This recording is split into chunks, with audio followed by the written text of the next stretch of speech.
En avril 2008, l'excitation parcourait les veines d'un groupe d'étudiants du Collège chrétien d'Elam alors qu'ils se lançaient dans une aventure palpitante à travers le magnifique canyon de Mangatipopo en Nouvelle-Zélande. Mais ce qu'ils ne savaient pas, c'est qu'une combinaison mortelle de météo imprévisible et une série de décisions tragiques transformerait leur petite excursion amusante en un désastre qui changerait leur vie à jamais. Ce que vous êtes sur le point d'entendre est une histoire tragique qui a choqué toute une nation, laissant beaucoup se demander comment les choses ont pu tourner si horriblement mal et a même inspiré un film à succès national en un éclair. Aujourd'hui, nous partageons les faits de ce jour fatidique en l'honneur de ceux qui ont perdu leur vie et des familles à jamais impactées. Les parents avaient envoyé avec enthousiasme leurs enfants à ce voyage, faisant confiance à l'école. Mais ce qui devait être une journée d'apprentissage allait bientôt devenir le pire cauchemar de tout parent. Une tragédie qui deviendrait la pire catastrophe de loisirs en plein air jamais survenue en Nouvelle-Zélande. Comme toujours, la discrétion des spectateurs est conseillée. Il est difficile de savoir par où commencer l'histoire. Mais pour comprendre comment les choses ont si horriblement mal tourné, nous devons revenir quelques mois avant cet événement, lorsque Jody Sullivan, l'instructeur qui a dirigé le voyage malheureux, a rejoint pour la première fois le centre de poursuite en plein air Sir Edmund Hillary Outdoor Pursuit Centre. Jody a débuté comme instructeur en plein air au centre de poursuite en plein air Sir Edmund Hillary à l'Outdoor Pursuit Centre. En janvier 2008, quelques mois seulement avant la tragédie. Elle avait terminé un cours de 12 semaines pour éducateurs en plein air, conçu pour accélérer la formation des individus en instructeurs en plein air. Jody était une nouvelle passionnée de l'éducation en plein air. Dans le monde de l'éducation en plein air, les nouveaux instructeurs comme Jody se voient généralement attribuer un mentor pour les soutenir, mais elle n'a jamais reçu l'orientation dont elle avait tant besoin. Bien qu'elle ait des connaissances théoriques, ce voyage serait l'un de ses premiers véritables défis en tant que leader. Malgré son inexpérience, elle a été chargée de diriger un groupe de 10 étudiants du collège chrétien Elam et un enseignant. Sur ce qui était censé être une excursion de canyoning routinière à travers les gorges de Mangatipopo. Le matin du 15 avril 2008, un groupe de 40 étudiants, de tous en terminale, du collège chrétien Elam est arrivé au centre de poursuite en plein air Sir Edmund Hillary Outdoor Pursuit Centre pour une aventure en plein air excitante et formatrice pour le caractère. Le programme d'éducation en plein air vise à enseigner le leadership, la résilience et le travail d'équipe dans des conditions difficiles. L'expédition dans les gorges de Mangatipopo était le clou de leur camp, un défi pour repousser leurs limites et renforcer leur esprit d'équipe. Les étudiants se sont répartis en petits groupes, chacun avec un instructeur de l'Outdoor Pursuit Centre pour diverses activités de la journée. L'un de ces groupes, composé de 10 étudiants et accompagné d'un enseignant, a été confié à Jody Sullivan pour les guider lors d'une excursion en canyoning à travers les gorges de Mangatipopo. Ce groupe, plein d'étudiants impatients prêts pour l'aventure, comprenait Tara Gregory, une jeune fille de 16 ans à l'esprit vif et aventureux qui avait envoyé un texto à sa mère avant le voyage en disant en plaisantant « Au revoir, maman ». Elle a rendu son portable car ils étaient interdits durant le voyage. Natasha Bray, une autre étudiante connue pour sa personnalité lumineuse, faisait partie de ce groupe et était enthousiaste à l'idée du défi à venir, tandis que son amie Portia MacPhail attendait avec impatience le frisson de l'expérience du canyoning. À leur côté se trouvaient Floyd Fernandez, un étudiant audacieux et curieux, et Anthony Mulder, toujours prêt à relever un défi. Il y avait aussi Wan Tom Sue, un étudiant déterminé qui avait une paralysie cérébrale, mais qui ne l'a jamais empêché de participer à toutes les activités. Le groupe était dirigé par leur professeur Anthony McLean, une figure respectée et bien aimée qui avait emmené de nombreux étudiants dans des voyages similaires auparavant. Le plan était simple. Le groupe suivrait un itinéraire bien établi à travers les gorges de Mangatipopo, tout en pratiquant leurs compétences en canyoning en cours de route. Leur objectif était d'atteindre le point médian, de participer à des exercices de renforcement d'équipe, puis de revenir avant que le temps ne change. Mais la météo de ce matin-là était déjà une préoccupation majeure. Une forte pluie avait commencé à tomber et les prévisions annonçaient une aggravation des conditions tout au long de la journée. La gorge de Mangatipopo, comme beaucoup d'autres, est une vallée étroite et escarpée creusée par des années d'écoulement d'eau. Normalement, la gorge de Mangatipopo offre un paysage à couper le souffle. Ses parois rocheuses s'élèvent haut au-dessus des ruisseaux, ce qui en fait un environnement serein parfait pour le canyoning, la randonnée et l'exploration. Les gorges sont belles mais peuvent être dangereuses sous la pluie. Leurs parois imposantes créent un entonnoir pour toute eau entrant dans la zone, ce qui signifie que l'eau de pluie ou la fonte des neiges provenant de kilomètres à la ronde peut se canaliser dans la gorge, faisant monter rapidement et de manière spectaculaire le niveau de l'eau. Ce qui ressemble à un doux ruisseau peut rapidement se transformer en un torrent puissant et rapide lorsque l'eau est forcée à travers les confins étroits de la gorge. Le fort courant peut facilement emporter tout ou n'importe qui sur son passage. Et parce que les parois de la gorge sont si abruptes, il y a peu de place pour grimper en sécurité ou s'échapper si l'eau monte soudainement. Ce jour fatidique d'avril 2008, lorsque Jody Sullivan et son groupe d'étudiants ont atteint le point médian de la gorge, le temps, qui avait été mauvais toute la journée, a pris un tournant pour le pire. La pluie, ayant débuté plus tôt, s'intensifiait constamment. Bien que le ruisseau semblait encore gérable, le niveau de l'eau montait dangereusement vite. Ce que Jody et son groupe ne savaient pas, c'est qu'en amont, l'eau s'accumulait, créant les conditions parfaites pour une crue éclair. Contrairement à ce que vous pourriez penser, le risque de forte pluie et de montée des niveaux d'eau n'était pas une surprise. Lors de la réunion du personnel à 8 heures, ce matin-là, le responsable de terrain du centre Outdoor Pursuit Center, Kerry Palmer, avait déjà exprimé des inquiétudes. Malgré les prévisions de forte pluie, Palmer avait recommandé la prudence aux instructeurs. Jody avait discuté de son plan avec Palmer, mais la décision finale de procéder avait été laissée à elle. Palmer n'a pas empêché le voyage de se poursuivre et Jody, se basant sur son expérience limitée, croyait qu'il pouvait le gérer. Après tout, les étudiants étaient bien préparés et impatients de relever le défi. Pourquoi Jody et Palmer pensaient-ils qu'ils pouvaient le gérer ? Peut-être parce que la pluie a commencé lentement, ou peut-être était-ce une combinaison de surconfiance et d'inexpérience, mais une raison plus plausible est qu'elle pensait qu'elle pouvait le gérer parce que c'est ainsi qu'elle avait été formée. C'était la culture de l'Outdoor Pursuit Center. Le centre avait la réputation de persévérer dans des conditions difficiles, suivant souvent le mantra de pluie ou de soleil. Cette attitude était ancrée dans la culture où les étudiants étaient censés affronter les défis de front dans le cadre de leur éducation en plein air. Outdoor Pursuit Center se vantait d'offrir des activités d'aventure de haut niveau qui enseignaient la résilience et le leadership dans des environnements difficiles et imprévisibles. Il était courant que les instructeurs prennent des décisions basées sur leur expérience personnelle plutôt que sur des protocoles de sécurité stricts. Mais il y avait des problèmes plus profonds en jeu. En 2008, Outdoor Pursuit Center avait du mal avec ce que l'on appelle en termes administratifs un dérive du personnel. Les instructeurs démissionnaient souvent, causant une rotation élevée et un manque de mémoire institutionnelle. Les nouveaux instructeurs, comme Jody, étaient souvent laissés à apprendre sur le tas sans les conseils ou le mentorat que le personnel plus expérimenté aurait pu fournir. Cela signifiait que les leçons de sécurité critique n'étaient pas transmises aux nouvelles recrues. Des instructeurs plus expérimentés auraient probablement fait demi-tour, mais le fort taux de rotation du personnel de l'Outdoor Pursuit Center signifiait que Jody n'était pas équipé des connaissances institutionnelles pour comprendre à quel point la gorge pouvait devenir mortelle pendant une tempête. Elle n'était même pas au courant d'un précédent accident mortel dans cette même gorge des années plus tôt. Pour aggraver les choses, Jody n'était pas le seul à opérer sous pression. Kerry Palmer, responsable de terrain de l'Outdoor Pursuit Center, faisait face à ses propres défis. La pression augmentait pour continuer à proposer des programmes d'aventure de haut niveau malgré un nombre réduit d'instructeurs expérimentés dans le personnel. Les opérations du centre étaient tendues, le responsable de terrain, Kerry Palmer, supervisant lui-même plusieurs groupes. La culture du risque à tout prix, le fort taux de rotation et les lacunes dans les connaissances du personnel ont tous conduit à une situation où un instructeur avec une expérience limitée prenait des décisions qui auraient bientôt des conséquences désastreuses. Vers midi le 15 avril 2008, Jody Sullivan et son groupe étaient à l'intérieur du gorge de Mangatapopo. Même si la pluie ne montrait aucun signe de répit, elle croyait que c'était une excursion de canyoning gérable et contrôlée.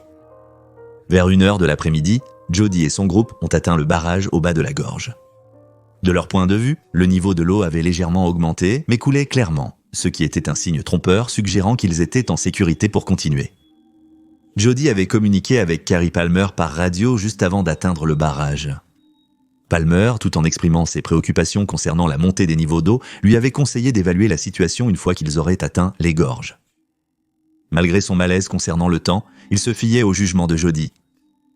Elle a décidé de continuer, avec l'intention d'entrer partiellement dans les gorges avant de faire participer les étudiants à des exercices de renforcement d'équipe. Cependant, alors qu'ils descendaient plus profondément dans les gorges, la situation devenait de plus en plus précaire. Ce que Jody et le groupe ne réalisaient pas, c'est que l'eau en amont s'accumulait rapidement. Les parois étroites des gorges de Mangatepopo agissaient comme un entonnoir, canalisant l'eau de pluie des montagnes environnantes directement dans le ruisseau, le transformant en une bombe à retardement. Vers 2 heures de l'après-midi, le groupe avait atteint ce que l'on appelle le halfway ledge, un point de demi-tour commun pour les excursions dans les gorges.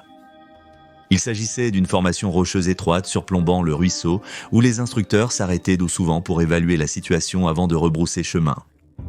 Les étudiants étaient toujours de bonne humeur, certains riaient, même inconscients que le niveau de l'eau autour d'eux augmentait lentement.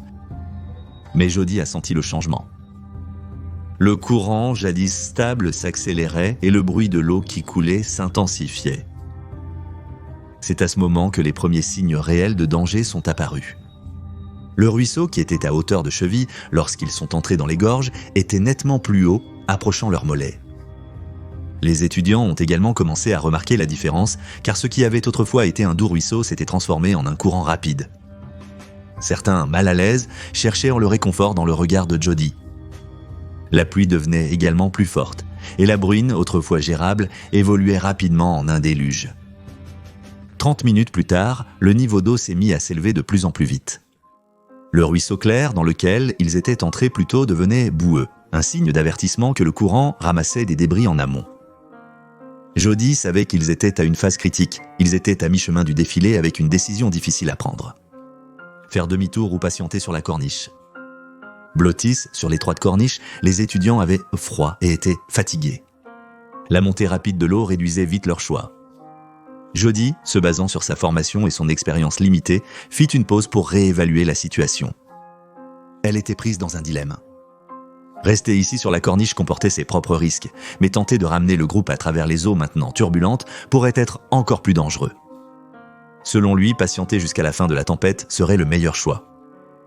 Pendant ce temps, Carrie Palmer, qui s'inquiétait de plus en plus du temps, avait conduit jusqu'au barrage pour vérifier les niveaux d'eau. Il a trouvé la rivière au courant fort, supposant que Jody et son groupe s'étaient mis à l'abri. Il ignorait totalement qu'ils étaient maintenant piégés dans la gorge même qu'ils craignaient devenir dangereuse.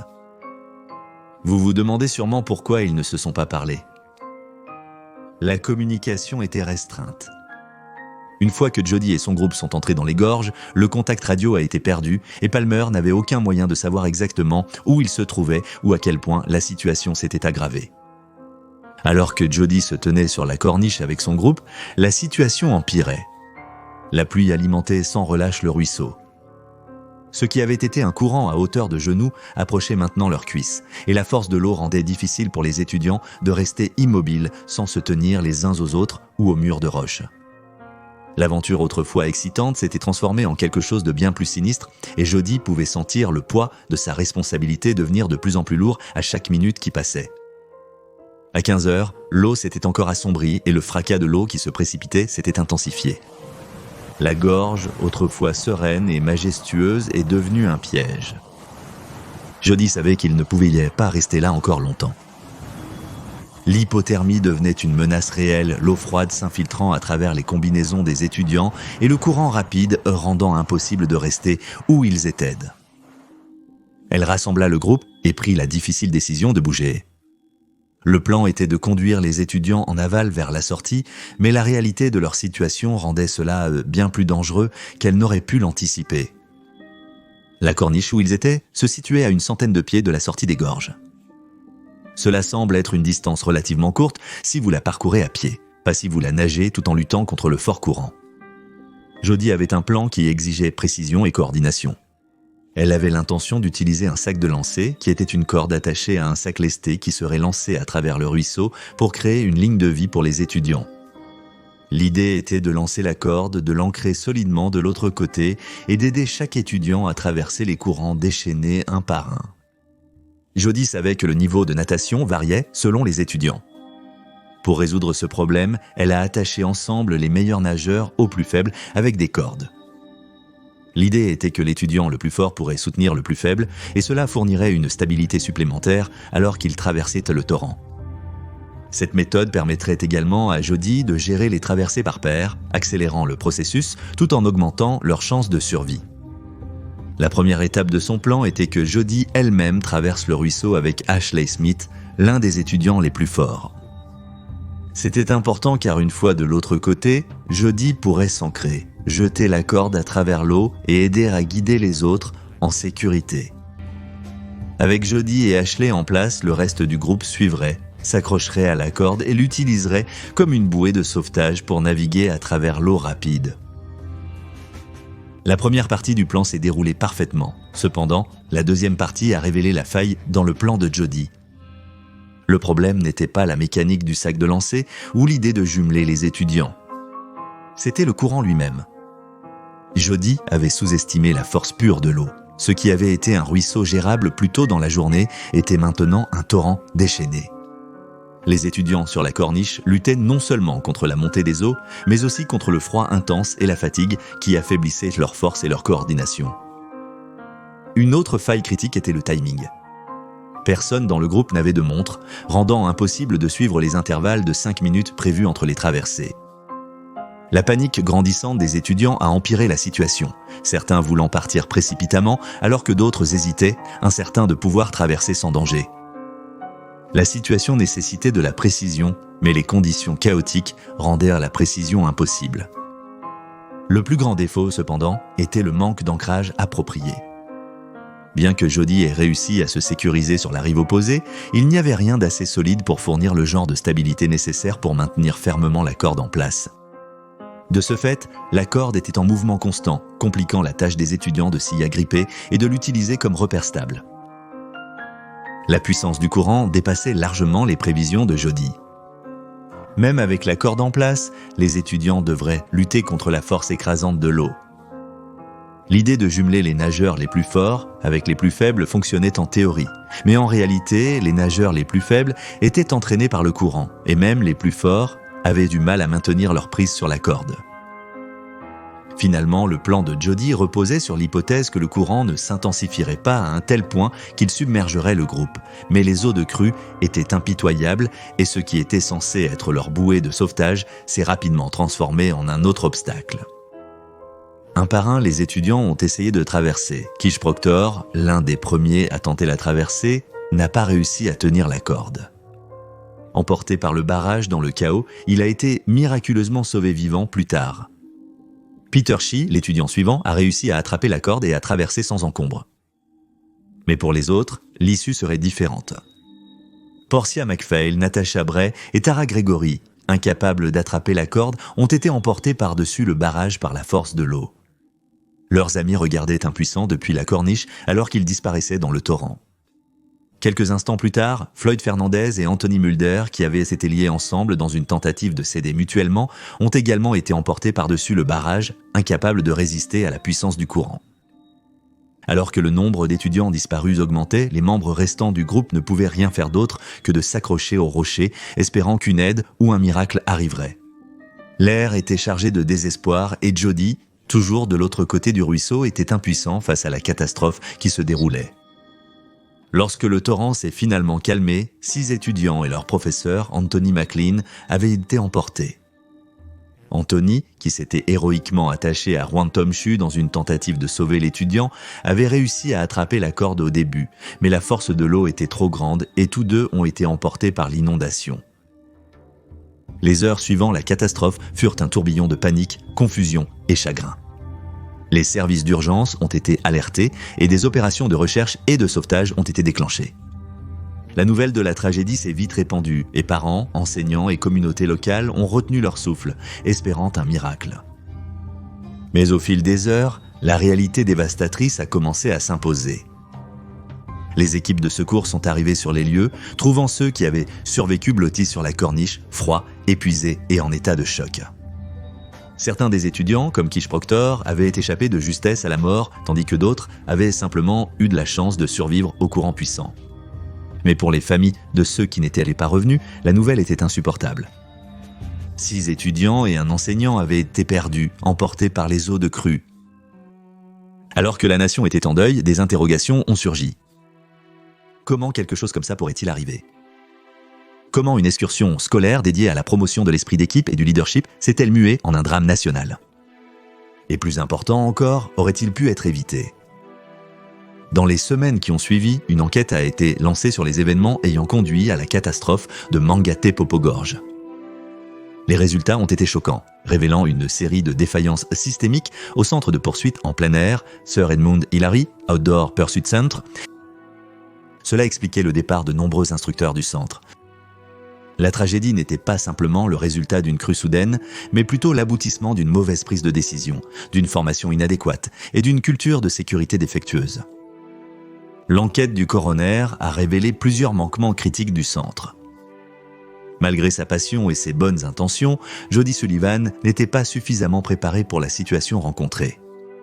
Elle avait reçu une formation limitée, manquait d'un mentor et avait été forcée de prendre des décisions de vie ou de mort sans l'expérience nécessaire.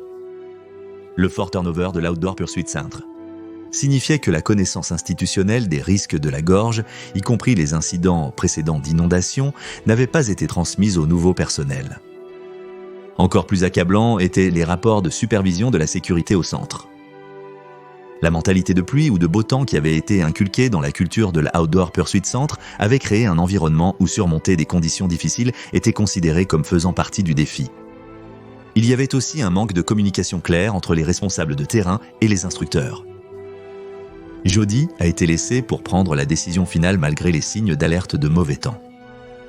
Peut-être que l'une des révélations les plus tragiques était que cette catastrophe aurait pu être évitée. L'enquête a noté que si le groupe était resté sur la corniche pendant encore 1 heure, les eaux se seraient retirées.